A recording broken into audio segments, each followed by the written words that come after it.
Hi guys, welcome back to our channel RK career point.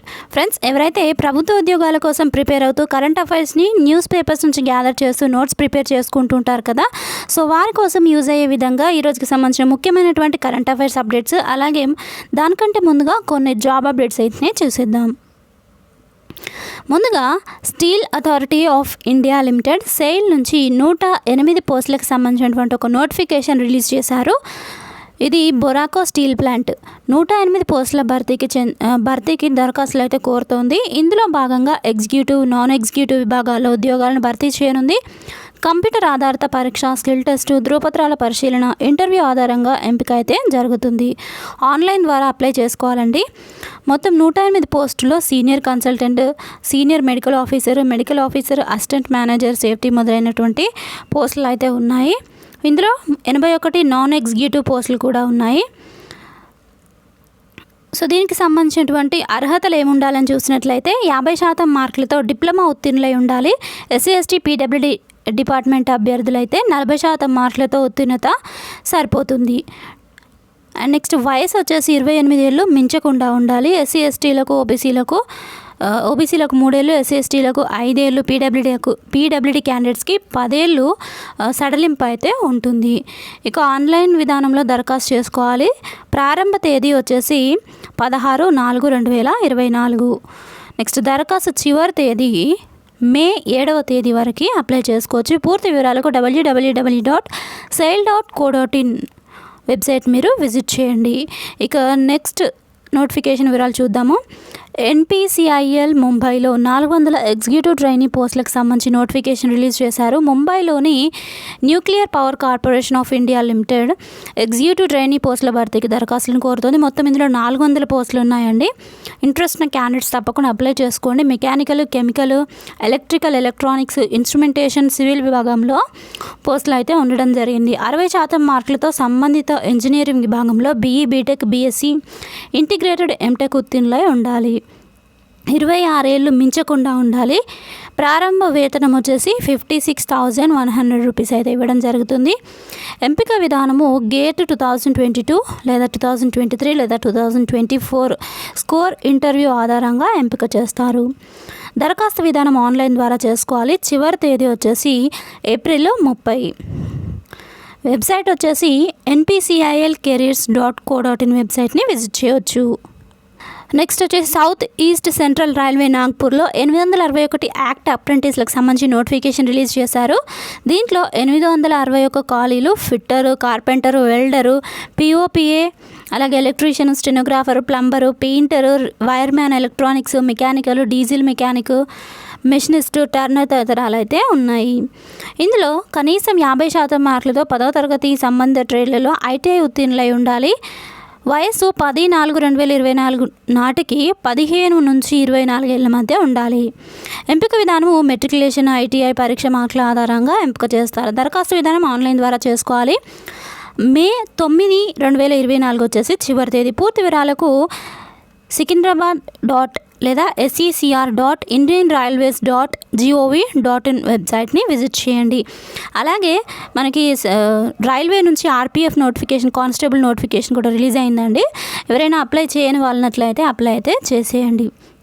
ఇక current affairs చూసేద్దాము. ముందుగా పేపర్లో వచ్చినటువంటి కొన్ని క్లిప్స్ అయితే మనం చూద్దాం కరెంట్ అఫైర్స్కి సంబంధించి. సో జాగ్రఫీ బిట్ అనేది భారత పురావస్తు శాఖ విలేజ్ టు విలేజ్ ప్రాజెక్టు క్రింద అనేక ప్రాంతాల్లో 9 ఏళ్ల పాటు చేపట్టిన త్రవ్వకాల్లో ఎన్ని వారసత్వ అవశేషాలు బయటపడినట్లు భారత పురావస్తు శాఖ తాజా నివేదిక వెల్లడించింది. ఈ త్రవ్వకాల్లో ప్రాచీన ఆలయాల ఆనవాళ్లు, మసీదులు, సమాధులు, చోళుల కాలం నాటి శాసనాలు, పలు రకాల శిలాజాలు వెలుగు చూశాయి. వీటిని అత్యాధునిక సాంకేతిక పరిజ్ఞానాన్ని వినియోగించి పరిరక్షించేందుకు హైదరాబాద్లోని సాలార్జంగ్ మ్యూజియంలో దేశంలోనే మొదటి డిజిటల్ పురాతన శాసనాల అధ్యయన కేంద్రం ఏర్పాటుకు ఇటీవల శ్రీకారం చుట్టారు. ఇందులో 1,00,000 వరకు ప్రాచీన శాసనాలను భద్రపరిచేటువంటి వీలు ఉంది. సో ఇక్కడ ఆన్సర్ వచ్చేసి 3,100 3100 వారసత్వ అవశేషాలు బయటపడినట్లు భారత పురావస్తు శాఖ తాజా నివేదిక వెల్లడించింది. ఇంపార్టెంట్ అండి, నోట్ చేసుకోండి. అండ్ నెక్స్ట్, ఏ విద్యా సంవత్సరం నుంచి సిబిఎస్ఈ 10-12 తరగతుల బోర్డు పరీక్షలను ఏడాదికి 2 సార్లు నిర్వహించాలని ఇటీవల నిర్ణయించారు. ఇది ఆల్రెడీ నేను కరెంట్ అఫైర్స్ బిట్స్లో చెప్పాను. సో దీనికి ఆన్సర్ వచ్చేసి 2025-26. అత్యంత ప్రతిష్టాత్మక IAA international advertising association golden compass అవార్డును గెలుచుకున్న భారతీయుడు ఎవరు? ఆన్సర్ వచ్చేసి శ్రీనివాసన్ స్వామి. మలేసియాలోని పెనాంగ్లో జరిగినటువంటి 45వ ఐఏఏ వరల్డ్ కాంగ్రెస్లో ఈ పురస్కారాన్ని ప్రదానం చేశారు. ప్రపంచ వేదికపై మార్కెటింగ్, అడ్వర్టైజింగ్, మీడియా పరిశ్రమలకు విశేష సేవలు అందించే వారికి ఈ పురస్కారాన్ని ప్రదానం చేస్తారు. భారతీయ పరిశ్రమకు చెందినటువంటి శ్రీనివాస స్వామి అనేటువంటి వ్యక్తి ఈ అవార్డును గెలుచుకోవటము ఇదే తొలిసారి. ఇక నెక్స్ట్, 2023లో 3% ఉన్న ప్రపంచ జీడిపి వృద్ధి రేటు 2024లో ఎంత శాతానికి తగ్గుతుందని అంతర్జాతీయ ద్రవ్య నిధి IMF ఇటీవల హెచ్చరించింది. ఆన్సర్ వచ్చేసి 2.9%. ఎకనామిక్ కరెంట్ అఫైర్స్ అని నోట్ చేసుకోండి. అండ్ ఇక్కడ సంపన్న దేశాల్లో ఆర్థిక వృద్ధి రేటు మందకోడిగా, వర్ధమాన దేశాల్లో వేగంగా సంభవిస్తుందని IMF వివరించింది. ప్రపంచ దేశాలు ద్రవ్యోల్బణాన్ని ఎదుర్కోవటము, ఉపాధి అవకాశాలు క్షీణించడము, ఆర్థిక మాంద్యానికి సంకేతాలు, సంపన్న దేశాల్లో ఉపాధి అవకాశాలు, ఫైనాన్షియల్ మార్కెట్లు బాగా కుదించిపోతాయని IMF అంచనా వేసింది. ఇక నెక్స్ట్, అంతర్జాతీయ మహిళా దినోత్సవాన్ని 2024 మార్చి 8న ఏ థీమ్తో నిర్వహించారు? ఆన్సర్ వచ్చేసి invest in women, accelerate progress, మహిళలపై పెట్టుబడి పెట్టండి, పురోగతిని వేగిరపరచండి అనేటువంటి థీమ్తో నిర్వహించడం అయితే జరిగింది. నోట్ చేసుకోండి. అండ్ నెక్స్ట్, దేశంలోని రైతుల కోసం ప్రపంచంలోని అతిపెద్ద ధాన్యం నిల్వ పథకాన్ని కేంద్ర ప్రభుత్వం ఇటీవల ప్రకటించింది. పథకాలకు సంబంధించిన పెట్టండి. దీని క్రింద సహకార రంగంలో వచ్చే 5 ఏళ్లలో 1.25 లక్షల కోట్ల రూపాయల పెట్టుబడులతో ఎంత మొత్తం ద్వారా ఆహార ధాన్యాల నిల్వకు గిడ్డంగులు, ఇతర వసతులను సమకూర్చాలని సంకల్పించారు. ఆన్సర్ వచ్చేసి మనకి 7 కోట్ల టన్నులు. అండ్ నెక్స్ట్ చూద్దాము, అస్తానా వేదికగా SCO సమావేశము. కజకిస్తాన్లోని అస్తానాలో షాంఘై కోఆపరేషన్ ఆర్గనైజేషన్ SCO భద్రతా మండలి కార్యదర్శుల 19వ విడత సమావేశం జరిగింది. ఈ సమావేశంలో జాతీయ భద్రతా సలహాదారు అజిత్ దోవల్ భారత ప్రతినిధి బృందానికి నాయకత్వం వహించారు. ఉగ్రవాదులకు సహకారం అందిస్తున్న వారిపై చర్యలు తీసుకోవాలని కోరారు. భద్రత, ఆర్థిక సహకారం కోసం SCO సభ్య దేశాలతో సంబంధాలను మరింత బలోపేతం చేయడానికి భారత్ కట్టుబడి ఉంటుందన్నారు. ఇక నెక్స్ట్ చూద్దాము, సైన్యంలో ఆకాశ్ తీర్ సేవలు. శత్రు విమానాలను నాశనం చేయడానికి ఆకాశ్ తీర్ కంట్రోల్ రిపోర్టింగ్ వ్యవస్థలను సైన్యంలో ప్రవేశపెట్టే ప్రక్రియ మొదలైంది. ఆత్మనిర్భర్ భారత్లో భాగంగా ప్రాజెక్ట్ ఆకాశ్ తీర్ క్రింద వీటిని భారత్ ఎలక్ట్రానిక్స్ లిమిటెడ్ బెల్ అభివృద్ధి చేసింది. గాజియాబాద్ బెల్ ఉత్పత్తి చేసిన తొలి బ్యాచ్ కంట్రోల్ సెంటర్లను సైన్యంలో ప్రవేశపెట్టారు. ఇక నెక్స్ట్ చూద్దాము, బూత్ రాబ్తా వెబ్సైట్ ప్రారంభం. పంజాబ్లోని మలేర్కోట్లలో జిల్లా ఎన్నికల అధికారి ఎన్నికలకు సంబంధించి బూత్ రాబ్తా పేరుతో వెబ్సైట్ను ప్రారంభించారు. ఈ వెబ్సైట్ ద్వారా ఓటర్లకు, పోలింగ్ సిబ్బందికి ఎలాంటి పరిస్థితుల్లోనైనా సాయం అయితే చేస్తుంది. ఇక నెక్స్ట్, కాలా అజర్ను నిర్మూలించే దిశగా భారత్. దేశంలో మలేరియా తర్వాత 2వ ప్రాణాంతక వ్యాధి కాలా అజర్. 2023లో ప్రతి 10,000 జనాభాకు 1 కంటే తక్కువ కేసులు నమోదైనట్లు national centre for vector borne diseases control ఇటీవల తెలిపింది. భారత్లో మరో 2 ఏళ్ల పాటు ప్రతి 10,000 జనాభాకు 1 కంటే తక్కువ కేసులు నమోదైతే కాలా అజర్ రహిత దేశంగా WHO ప్రకటిస్తుంది. కాలా అజర్ అనేది లిష్మానియాసిస్ అనే పరాన్నజీవి వల్ల వస్తుంది. ఇక నెక్స్ట్ చూద్దాము, కోస్ట్ గార్డ్ అక్వాటిక్ సెంటర్ ప్రారంభము. Indian coast guard director general Rakesh Pal Tamil Nadu Rameswaram సమీపంలోని ICGS మండపంలో ఇండియన్ కోస్ట్ గార్డ్ అక్వాటిక్ సెంటర్ను ప్రారంభించారు. తమిళనాడు, ఆంధ్రప్రదేశ్, పుదుచ్చేరిలోని ఇండియన్ కోస్ట్ గార్డ్ స్థావరాల్లో ఆయన పర్యటించారు. ఇక నేషనల్ కరెంట్ అఫైర్స్ చూద్దాము. మాల్దీవులకు ఎగుమతుల పరిమితి ఎత్తివేత. ప్రస్తుత ఆర్థిక సంవత్సరంలో మాల్దీవుల కోసము గుడ్లు, బంగాళదుంపలు, ఉల్లిపాయలు, బియ్యము, గోధుమ పిండి, చక్కెర, పప్పు వంటి నిర్దిష్ట వస్తువుల ఎగుమతి పరిమితిని భారత్ ఎత్తివేసింది. ద్వైపాక్షిక ఒప్పందంలో భాగంగా directorate general of foreign trade ఈ ఎగుమతులను మాల్దీవులకు అనుమతించారు. ఇక నెక్స్ట్ స్పోర్ట్స్ చూద్దాం. జపనీస్ గ్రాండ్ ప్రీ విజేతగా Verstappen. Formula 1 defending champion Max Verstappen Japanese grand ప్రీలో విజేతగా నిలిచారు.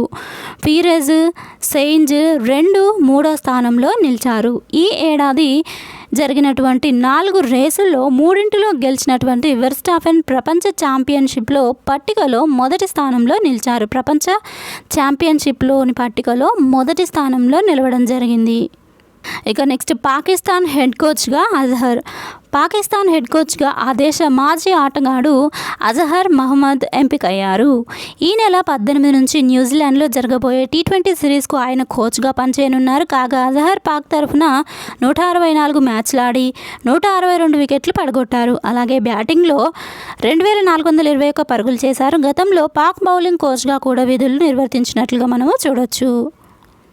నెక్స్ట్ ఒప్పందాలకు సంబంధించిన కొన్ని కరెంట్ అఫైర్స్ చూద్దాము. రిమైన్ ఇండియాతో టీడీపీ ఒప్పందము.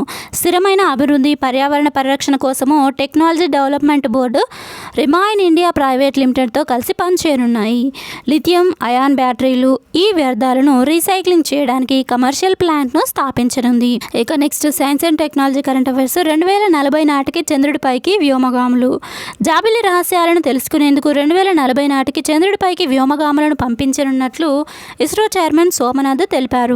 2028లో చంద్రయాన్ 4ను ప్రయోగించాలని లక్ష్యంగా పెట్టుకున్నామని చెప్పారు. అండ్ నెక్స్ట్ పొంచి ఉన్నటువంటి బర్డ్ ఫ్లూ ముప్పు. అమెరికాలో టెక్సాస్లో బర్డ్ ఫ్లూ H5N1 అనే వైరస్ విజృంభిస్తోంది. ఈ వేరియంట్ తొలుత ఆవులకు, వాటి నుంచి ఒక కార్మికుడికి వ్యాప్తి చెందినట్లు గుర్తించారు. అతన్ని పరీక్షించగా బర్డ్ ఫ్లూ పాజిటివ్గా తేలింది. 2023 జనవరి 1 నుంచి 2024 ఫిబ్రవరి 26 వరకు 23 దేశాల్లో 887 కేసులు బయటపడ్డాయి. వీరిలో 462 మంది బాధితులు ప్రాణాలు కోల్పోయారని ప్రపంచ ఆరోగ్య సంస్థ తెలిపింది. ఇక నెక్స్ట్ నియామకాలకు సంబంధించినటువంటి కరెంట్ అఫైర్స్ చూద్దాం. విప్రో కొత్త సీఈఓగా Srinivas Palliya. Wipro CEO managing director Thierry Delaporte తన పదవులకు రాజీనామా చేశారు. ఆయన స్థానంలో శ్రీనివాస్ పల్లియాను సీఈఓగా సంస్థ నియమించింది. కాగా విప్రోలో డెలాపోర్టే 2020 జూలై నుంచి పనిచేస్తున్నారు. నెక్స్ట్ చూద్దాము. NCDFI చైర్మన్గా మీనేష్ షా.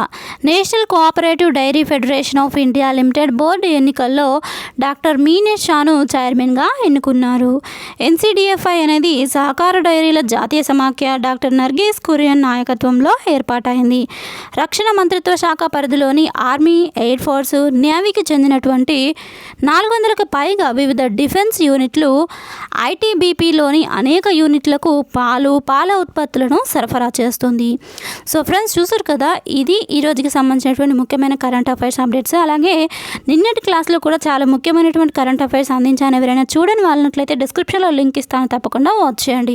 ఈ క్లాస్ కనుక మీకు నచ్చినట్లయితే వీడియోని లైక్ చేసి మీ ఫ్రెండ్స్తో షేర్ చేయండి. డైలీ ఇలాంటి అప్డేట్స్ కోసం మన ఛానల్ని ఫాలో అవుతుండండి. దీని PDF లింక్ టెలిగ్రామ్లో పోస్ట్ చేస్తాను. టెలిగ్రామ్లో ఎవరైనా జాయిన్ అవ్వని వాళ్ళనట్లయితే డిస్క్రిప్షన్లో లింక్ ఉంటుంది, తప్పకుండా జాయిన్ అవ్వండి. Thank you friends, thanks for watching this video. Have a nice day. Bye.